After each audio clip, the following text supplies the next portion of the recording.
Christine Holgate, she is the CEO, well certainly has been the CEO at Australia Post, and by all means, and from everything I can see to all intents and purposes, been doing a really good job.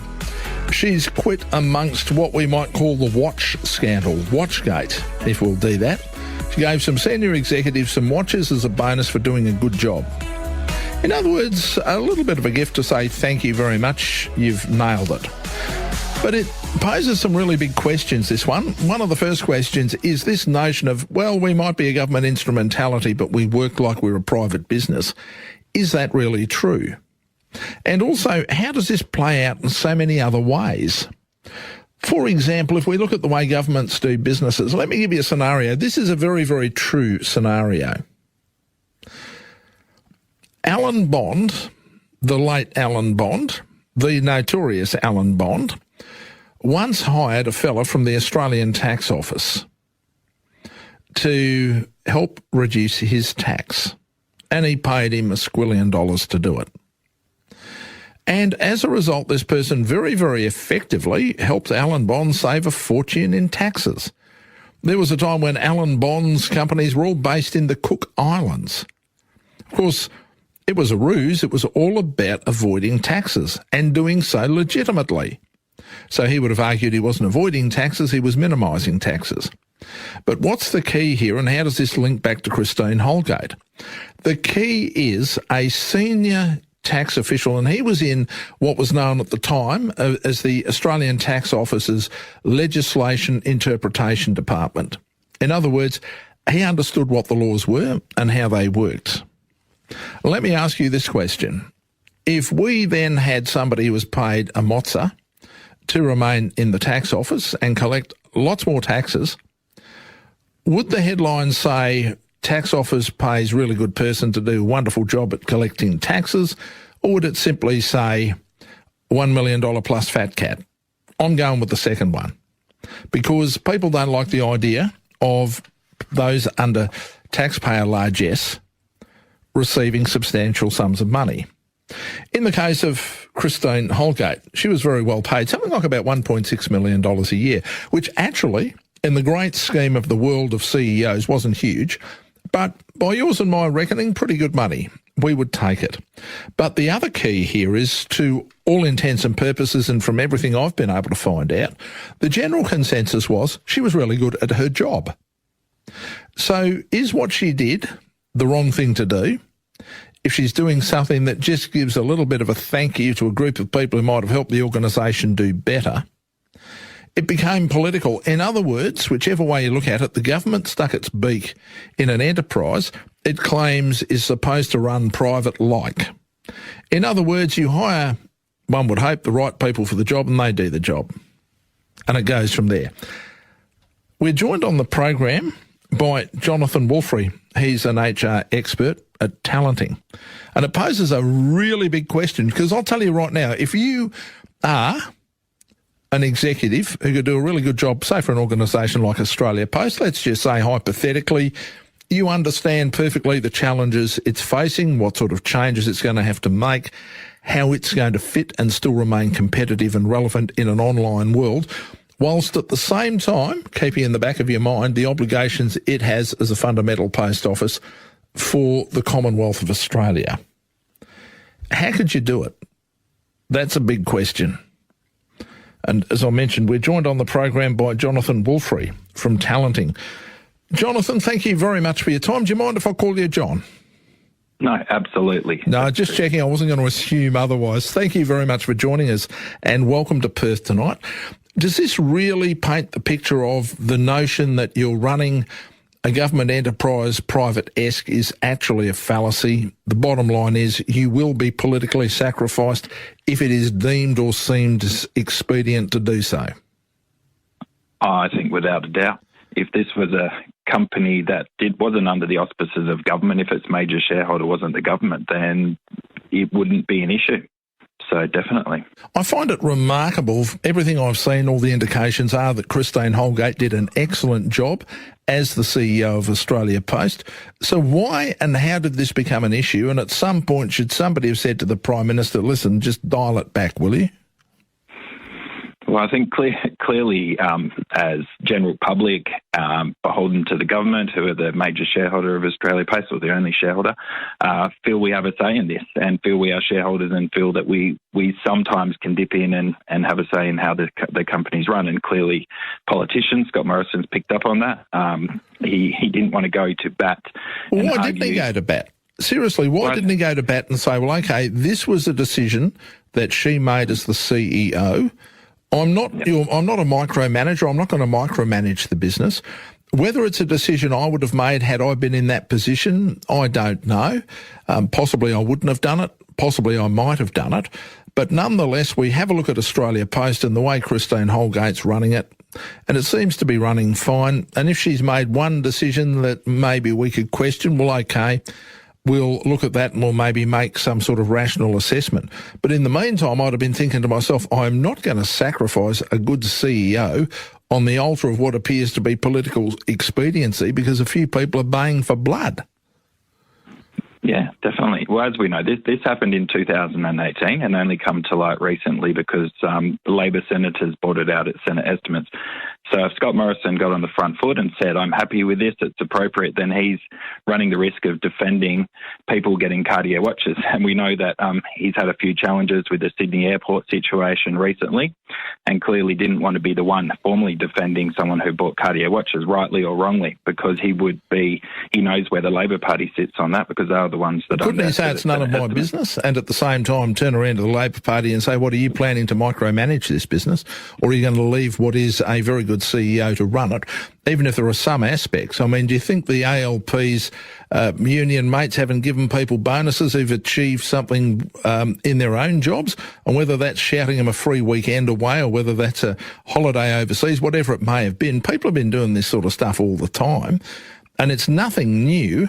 So why would you... See, the bit I don't get is not that you get up in arms about that. I kind of understand that, but it's everything I've been able to discover when I've dug into this, and this is what stuck up to me, is that Christine Holgate was a good CEO, has done a great job at Australia Post by all accounts, is highly respected by the workforce, which I should point out to the ALP, many of whom are unionised. So at some point, somebody has to say, where is the issue?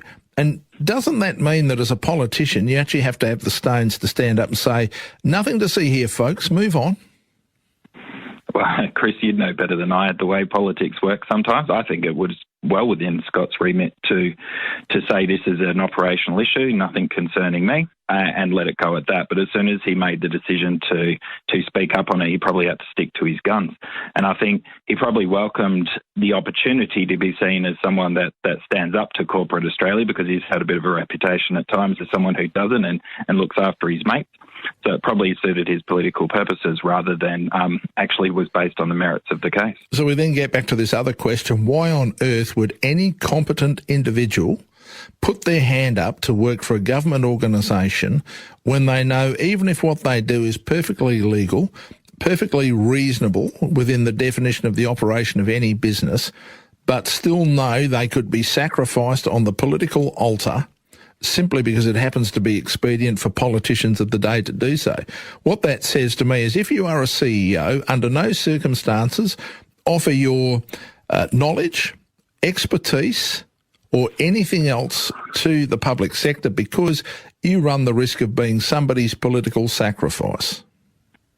Yep, I completely agree with you. I think these are the things that we do need to keep in mind. We want the best people running our government-owned organisations. Otherwise, we all pay the price for that as shareholders, essentially. Mate, we can employ some sycophantic public servant who's always going to do what he or she is told, but you and I both know that is never going to produce the best outcome. It can't. Yep, usually it won't. And I think it's worthwhile keeping in perspective as well. These four executives that she gave the watches to, if she gave them 1 day of leave, 1 day off to account for all those extra hours that they put in, that would have equated to about $3,500–4,000 just for that 1 day off based on their salaries as well. And I think, would people, the old pub test that's come out a lot in this situation, sometimes a synonym for the tall poppy syndrome test, it comes, would you complain about people getting an extra day off. Well, I don't think many people would for the most case if people have been working a lot, but quantum-wise, same for this. It's unbelievable, really, isn't it? But I think what is most disgraceful is the fact that the politicians haven't said this is none of our business. And I think both sides of politics have got their hands dirty over this one, because everything I'm looking at tells me she was a really good CEO.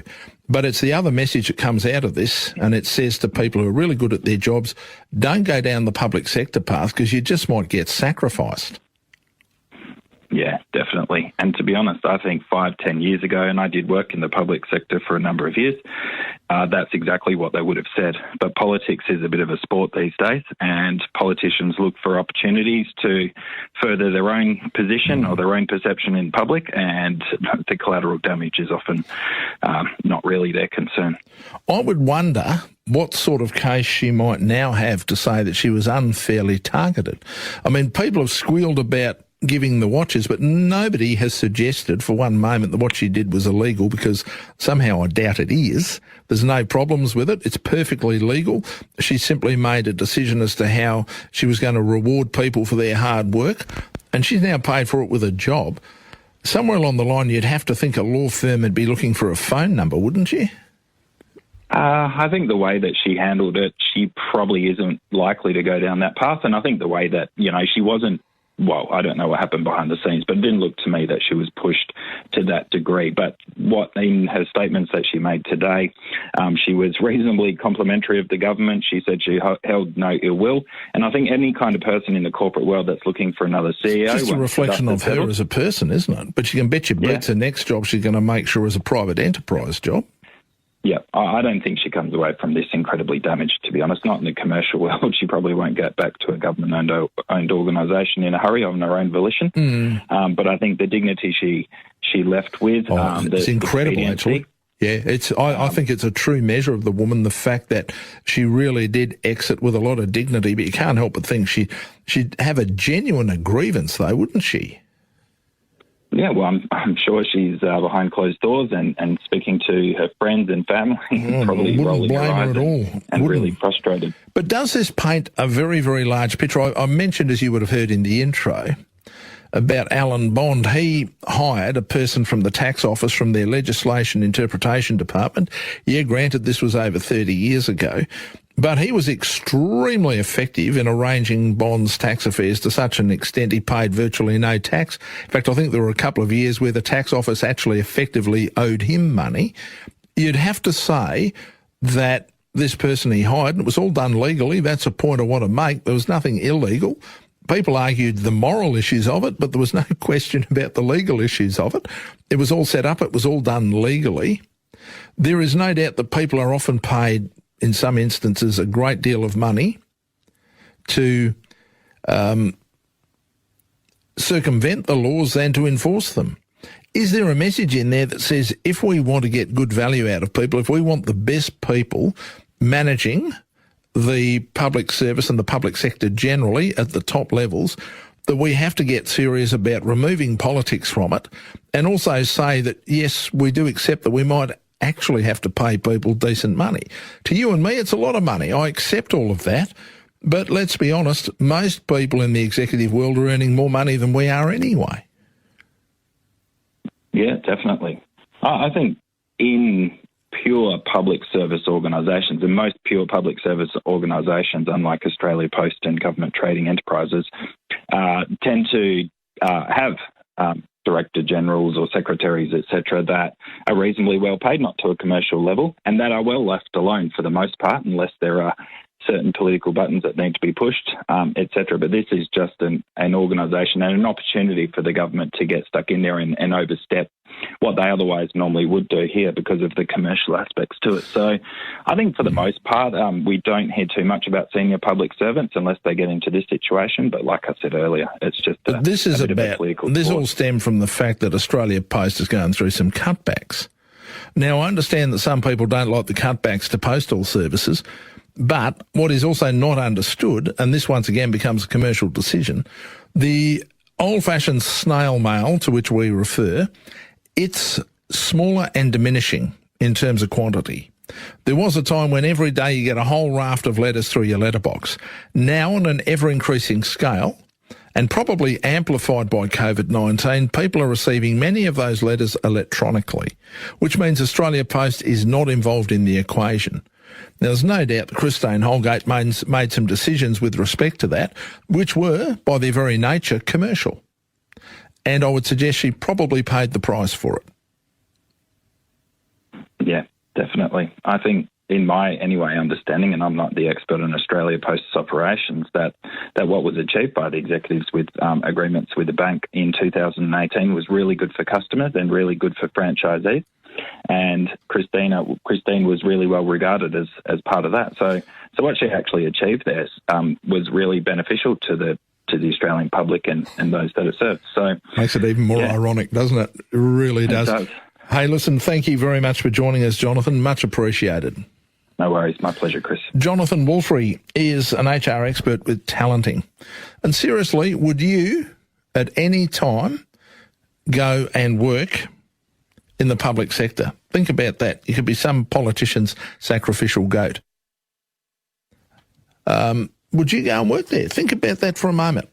You get much more money in the private sector, and you'd actually have legal ramifications. You have legal redress is the word I'm looking for. It would have legal ramifications if you could establish that you were the victim of some sort of pseudo-political situation in the private sector. In the public sector like this, you get hounded and hounded and hounded. And the woman showed great restraint, lots of professionalism at a time when she should have told them to get nicked. And if she had done, I'd have had all the sympathy in the world for her.